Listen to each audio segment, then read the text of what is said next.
हुकूमत और तहरीक इंसाफ के दरमियान मुज़ाकरात दोबारा शुरू। सदर आरिफ अलवी से वज़ीर ख़ज़ाना इसहाक डार की मुलाकात। वज़ीर ख़ज़ाना ने वज़ीर आज़म शहबाज शरीफ का पैगाम सदर मुमलिकत तक पहुँचाया। सदर मुमलिकत ने कबल अज़ वक्त इंतखाबात के हवाले से इमरान खान का मौक़िफ़ सामने रखा। इसी पर बात करेंगे। ब्यूरो चीफ अदील वड़ाइच हमारे साथ मौजूद हैं। जी अदील, बताइए कि इस मामले पर क्या पेशरफ्त हुई है? जी, जो मुज़ाकरात में तातुल आ चुका था हुकूमत की जानिब से इसहाक डार, जबकि पाकिस्तान तहरीक इंसाफ के बिहाफ पे सदर मुमलिकत बातचीत कर रहे थे, तो गुज़िश्ता कई रोज से ये तातुल का शिकार हो गया था मामला। तो पाकिस्तान तहरीक इंसाफ भी इसहाक डार के पैगाम का इंतजार था। तो आज वो सिलसिला दोबारा से शुरू हुआ है। ज़राए ने ये बताया है, ये जो मुलाकात हुई है बहुत अहम मुलाकात थी। सूरत हाल में इसहाक डार ने ऐवान सदर में जाने से पहले वजीर आजम शहबाज शरीफ से मुलाकात की। वजीर आजम शहबाज शरीफ से मौजूदा मुल्क की सियासी सूरत हाल पे तबादला ख्याल करने के बाद उनका पैगाम लेकर वो ऐवान सदर पहुंचे और ऐवान सदर में जो कबल अज़ वक्त इंतखाबात का मामला भी जेर बहस आया। इसके अलावा जो इमरान खान की जानिब से ऐलान किया गया है 2 सूबाई असम्बलियां डिसॉल्व करने के हवाले से, ये मामला भी जेर बहस आया। तो पाकिस्तान तहरीक इंसाफ की जानिब से सदर मुमलिकत को ये मैंडेट दिया गया, इख्तियार दिया गया है कि वो उनका मौक़िफ़ उनके सामने रखें। और सदर की जानिब से इमरान खान का जो मुतालबा है एक मरतबा फिर सामने रखा गया कि इंतखाबात जो है वो कबल अज़ वक्त कराए जाने जरूरी हैं अगर मुल्क में सियासी इस्तेहकाम लेकर आना है। तो इसके बाद इसहाक डार की जानिब से भी हुकूमती मौक़िफ़ जो है वो सामने रखा गया और ये जो तातुल था वो खत्म हो गया और दोबारा से ये मामला रिज्यूम हुए हैं। और इसके अलावा जो मुल्क की मौजूदा मुआशी सूरत हाल है और इसके अलावा जो एनर्जी की जो सिचुएशन है और मुआशी सूरत हाल, इससे मुतल्लिक भी उन्होंने सदर मुमलिकत को वज़ीर ख़ज़ाना ने एतमाद में लिया। लेकिन जो ज्यादा गुफ्तगू हुई वो सियासी सूरत हाल पर हुई और ये गुफ्तगू एक ऐसे वक्त में हुई जब इमरान खान की जानिब से जो ऐलान किया जा चुका है, लेकिन ये मुज़ाकरात तातुल का शिकार हो गए थे। और जो इसहाक डार हैं उनकी जानिब से ये बताया गया कि जो असम्बलियां डिसॉल्व करने के हवाले से जो हुकूमती एक मुखालिफ मौक़िफ़ है वो उनकी जानिब से सामने रखा गया। तो इस बात का इम्कान है कि आने वाले दिनों में जो मुज़ाकरात का सिलसिला है ये जारी रहेगा और ये रिज्यूम आज से हुआ है। गुज़िश्ता कई दिनों से हमारे जो पाकिस्तान तहरीक इंसाफ के ज़राए भी ये बता रहे थे कि उन्हें इंतजार है, जब उनकी जानिब से मौक़िफ़ शेयर कर दिया गया था हुकूमत के साथ, तो हुकूमत ने ये मुज़ाकरात तातुल का शिकार किए, हुकूमत ने मुज़ाकरात रोक दिए थे। और अब इसहाक डार जो हैं वज़ीर आज़म शहबाज शरीफ से मिलने के बाद आज ऐवान सदर गए और ऐवान सदर में जारी रहने वाली ये जो मुलाकात है, इस बात का इम्कान है कि आने वाले दिनों में ये मज़ीद मुलाकातें होंगी। हुकूमत और तहरीक इंसाफ में मुज़ाकरात दोबारा शुरू हुए हैं। अदील, बहुत शुक्रिया आपका। अरशद शरीफ कत्ल case fact finding report supreme court में पेश। अरशद शरीफ को मंसूबाबंदी के तहत कत्ल किया गया। रिपोर्ट में तहलका खेज इंकशाफात सामने आए हैं। कीनिया पुलिस ने तहकीकात में कोई मुआवनत नहीं की। अरशद शरीफ के कीनिया में मेजबान खुरम और वकार का किरदार अहम और मजीद तहकीक तलब है। अरशद शरीफ कत्ल case fact finding report supreme court में पेश। 592 सिफात पर मुश्तमिल रिपोर्ट में तहलका खेज इंकशाफात सामने आए हैं। अरशद शरीफ को एक मनसूबाबंदी के तहत कत्ल किया गया। कमेटी रिपोर्ट में ये बताया गया है कीनिया पुलिस ने तहकीकात में कोई मुआवनत नहीं की। केस में कई गैर मुल्की किरदारों का किरदार अहमियत का हामिल है। अरशद शरीफ के कीनिया में मेजबान खुरम और वकार का किरदार अहम और मजीद तहकीक तलब है। और वकार अहमद कमेटी के सवालात का तसल्ली बख्श जवाब ना दे सके। Fact finding report director FIA Athar Waheed और डिप्टी DGIB उमर शाहिद ने तैयार की। तहकीकाती टीम की कीनिया और मुत्तहिदा अरब अमारात में कार्रवाई रिपोर्ट का हिस्सा है। अरशद शरीफ कत्ल केस में जेर इस्तेमाल गाड़ी नक्शाजात क्राइम सीन का जायजा रिपोर्ट का हिस्सा। 23 अक्टूबर से लेकर अरशद शरीफ के कत्ल तक कीनिया में होने वाले तमाम वाकयात इस रिपोर्ट का हिस्सा हैं। अरशद शरीफ कत्ल केस में इस्तेमाल असलहा बैलिस्टिक रिपोर्ट भी इस रिपोर्ट का हिस्सा है। तफसीलात जानेंगे। आमिर सईद अब्बासी हमारे साथ मौजूद हैं। जी आमिर, बताइएगा इस हवाले से। देखिए, सुप्रीम कोर्ट में जो फैक्ट फाइंडिंग कमेटी थी उसने अपनी रिपोर्ट पेश कर दी है। अरशद शरीफ कत्ल केस के हवाले से हकायक सामने लाए हैं जो फैक्ट फाइंडिंग कमेटी ने। उसमें यह कहा गया है कि मजमूई तौर पर 592 सफ़ात पर मुश्तमिल ये रिपोर्ट है और इसमें तमाम जो रिकॉर्ड है वो हासिल करने के बाद तमाम अहम किरदारों के बयानात रिकॉर्ड करने के बाद और कीनिया और मुत्तहिदा अरब अमारात से भी का दौरा करने के बाद और वहाँ की अथॉरिटीज़ के भी बयानात रिकॉर्ड करने के बाद एक तफसीली फैक्ट फाइंडिंग रिपोर्ट बनाई गई है जो सुप्रीम कोर्ट में पेश कर दी गई है।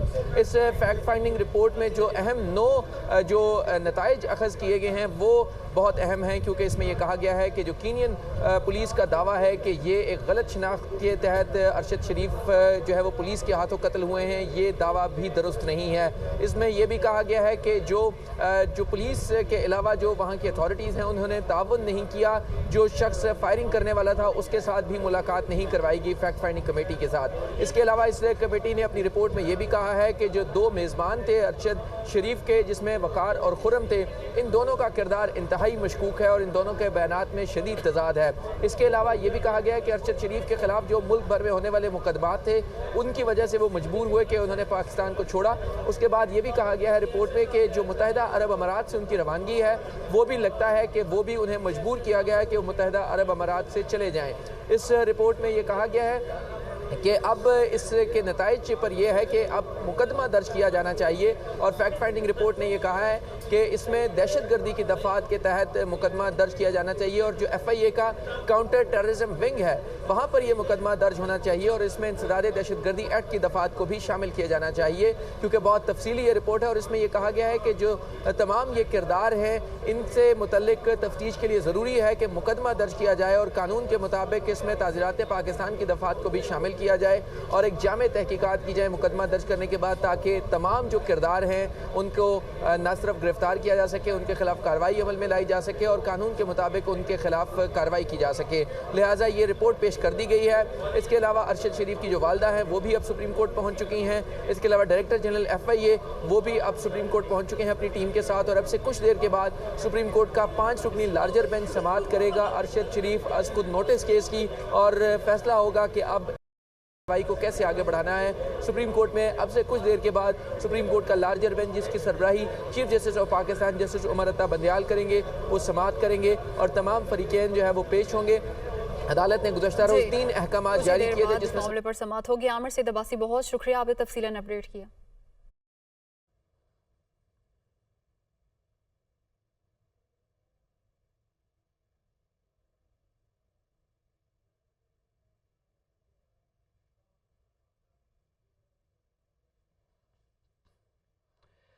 चेयरमैन तहरीक इंसाफ के अरकान असम्बली से मुशावरत का मामला। इमरान खान आज फैसलाबाद ज़िला के अरकान असम्बली से मुलाकात करेंगे। इमरान खान फैसलाबाद के अरकान असम्बली से असम्बलियों की तहलील के मामले पर मुशावरत करेंगे। इस हवाले से मज़ीद मालूमात हासिल करते हैं। लियाकत अंसारी हमारे साथ मौजूद हैं। लियाकत जगह मुलाकातों का मुशावरत का सिलसिला भी जारी है और आज जो फैसलाबाद के ज़िले अरकान असम्बली हैं उनसे मुलाकात की जाएगी, उनसे बातचीत की जाएगी। आज बिल्कुल तहरीक इंसाफ के चेयरमैन इमरान खान की मुशावरत का सिलसिला भी जारी है और आज 2 आला सतह के इजलास तलब किए गए हैं। एक 4 बजे ज़मान पार्क में आला सतही इमरान खान की ज़ेर सदारत इजलास होगा जिसमें PTI की सीनियर लीडरशिप शरीक होगी, जिसमें शाह कुरैशी, असद उमर, फवाद चौधरी, कासिम सूरी, अली हैदर जैदी, मियाँ असलम इकबाल, मियाँ महमूद रशीद, डॉक्टर यास्मीन राशिद, इसी तरह हमाद अजहर के साथ साथ जो है वो दीगर जो है पार्टी के सीनियर रहनुमा भी शरीक होंगे और पंजाब असम्बली की तहलील और KP असम्बली की तहलील के हवाले से भी मुशावरत होगी और साथ साथ ही इलेक्शन कराओ मुल्क बचाओ मुहिम को जो है वो मुल्क की सतह तक फैलाने के लिए भी मुशावरत की जाएगी, क्योंकि अभी जो है वो आज से लेकर 17 दिसंबर तक लाहौर में 11 रैलियाँ निकाली जाएंगी। अब कोशिश ये की जा रही है, आज PTI की मरकज़ी लीडरशिप देखेगी कि इसे किस तरह पूरे मुल्क में वफाकी हुकूमत पर दबाव बढ़ाने के लिए इन रैलियों को फैलाया जा सकता है। दूसरा, आज फैसलाबाद डिस्ट्रिक्ट के अरकान असम्बली, जो अरकान कौमी असम्बली और पार्टी अहदेदारों को इजलास जो है वो अलग से होगा। ये उस इजलास का हिस्सा है जिसका मकसद अरकान असम्बली से बराह रास्त मुशावरत करना है और इमरान खान बराह रास्त इस हवाले से मुशावरत करेंगे। इसके साथ साथ पार्टी की लीडरशिप इस बात का भी जायज़ा लेगी कि आम इंतखाबात की तैयारियों की तरफ किस तरह जाना है और सियासी सूरत हाल में क्या लाहेअमल इख्तियार करना है। जी ठीक है लियाकत अंसारी, आपने हमें आगाह किया, आपका बहुत शुक्रिया।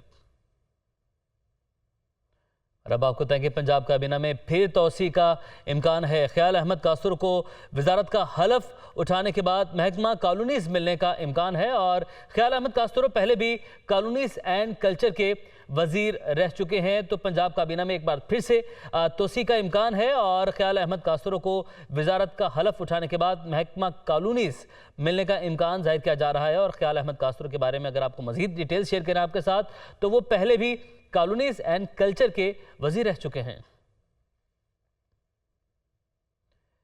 विफाक की वज़ीर इत्तलात मरियम औरंगजेब ने कहा है कि कौमी मुफाद बेचने वाला तोशाखाना और घड़ियां बेचने वाला कश्मीर के नाम पर अब सियासत कर रहा है। वज़ीर आज़म आज़ाद कश्मीर ने इमरान खान के उकसाने पर हरकत की। उन्होंने अपने मनसब का ख्याल किया, ना ही मसला कश्मीर की नज़ाकत की परवाह की। वज़ीर इत्तलात मरियम औरंगजेब का इमरान खान के बयान पर रद्द-ए-अमल, और उन्होंने कहा कि कौमी मुफाद बेचने वाला कश्मीर पर सियासत कर रहा है। और उन्होंने कहा कि तोशाखाना लूटने और घड़ियां बेचने वाला कश्मीर के नाम पर सियासत कर रहा है।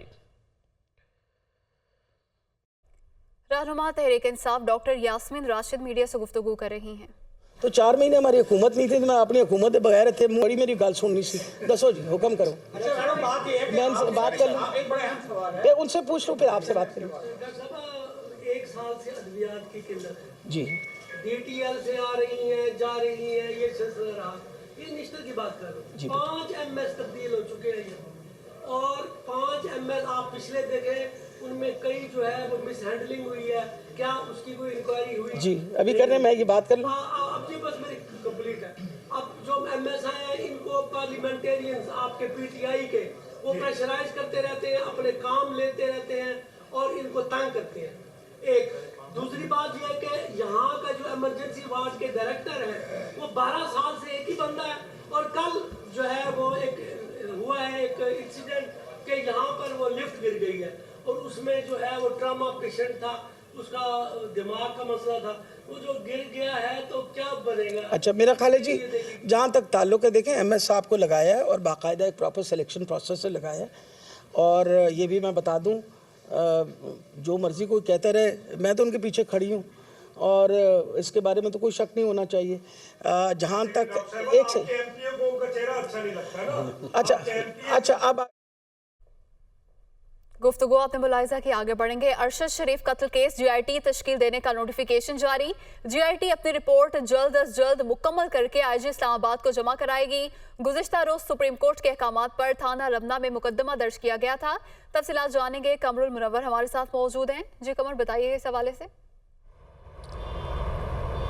जी बिल्कुल, अरशद शरीफ कत्ल केस में कल गुज़श्ता रोज़ जो है वो सुप्रीम कोर्ट के अहकामात पर थाना रमना में एक मुकदमा जो है वो दर्ज किया गया था, जिसमें कत्ल की दफ़ात जो थी वो शामिल की गई थी। और अब उसमें IG इस्लामाबाद की जानिब से JIT जो है वो तश्कील दी गई है। स्पेशल JIT जो है ये तश्कील दी गई है, जिसमें DIG हेड क्वार्टर जो है वो इसके कन्वीनर होंगे और वही चेयरमैन होंगे, जबकि इसमें DPO सदर जो हैं वो इसका हिस्सा होंगे। इनके साथ SHO रमना और IO जो इन्वेस्टिगेशन ऑफिसर हैं वो इस टीम का हिस्सा होंगे। जो नोटिफिकेशन जारी किया गया उसमें यह कहा गया है कि तमाम तहकीकात जो है वो मुकम्मल करने के बाद रिपोर्ट IG इस्लामाबाद को भिजवाई जाएगी, और जल्द अज जल्द, कोई टाइम स्पैन नहीं दिया गया, बस ये कहा गया है कि जल्द अज जल्द रिपोर्ट जो है वो मुकम्मल की जाए।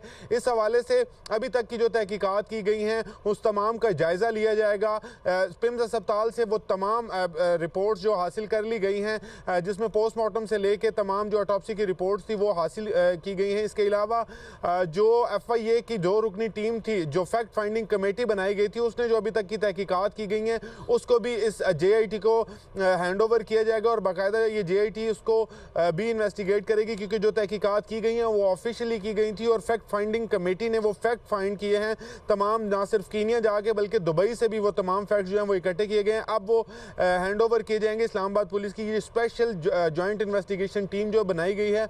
इसके बारे में कहा गया है कि जल्द अज जल्द वो अपनी रिपोर्ट जो है वो मुकम्मल करेगी, और रिपोर्ट मुकम्मल करने के बाद IG इस्लामाबाद को ये रिपोर्ट पेश की जाएगी। देने का नोटिफिकेशन जारी कर दिया गया है। कमर, बहुत शुक्रिया आपका। मुस्लिम लीग नून का पंजाब में यूनियन काउंसिल की सतह तक तंजीम साजी का अमल मुकम्मल करने का फैसला। मुस्लिम लीग नून पंजाब के तंजीमी अहदेदारों का इजलास जुम्मे को होगा। इजलास में तमाम डिवीजनल और जिलाई अहदेदार तलब। सदर मुस्लिम लीग नून पंजाब राना सनाउल्लाह इजलास की सदारत करेंगे। तफसीलात जानेंगे, सलमान तारिक हमारे साथ मौजूद हैं। जी सलमान तारिक। जी, मुस्लिम लीग नून ने सूबे में यूनियन कौंसिल की सतह तक तंजीम साजी का अमल मुकम्मल करने का फैसला किया है। पार्टी ज़राए के मुताबिक मुस्लिम लीग नून पंजाब के तंजीमी अहदेदारों का इजलास जुमा के रोज मोल्टन 180H में होगा। इजलास में तमाम डिवीजनल और जिली अहदेदारों को तलब किया गया है और सदर मुस्लिम लीग नून पंजाब राना सनाउल्लाह की सरबराही में डिवीजनल और जिली अहदेदारों का गैर रस्मी इजलास ये मुनक्किद होगा मोल्टन 180H में। राना सनाउल्लाह तमाम डिवीजनल और जिली अहदेदारों से तंजीम साजी के मामलों पर रिपोर्ट भी लेंगे। जिन जिन डिवीजन और अजला में यूनियन कौंसिल की सतह तक तंजीम साजी का अमल मुकम्मल नहीं हुआ, वहाँ के अहदेदारों की बाज़पुर्स भी की जाएगी।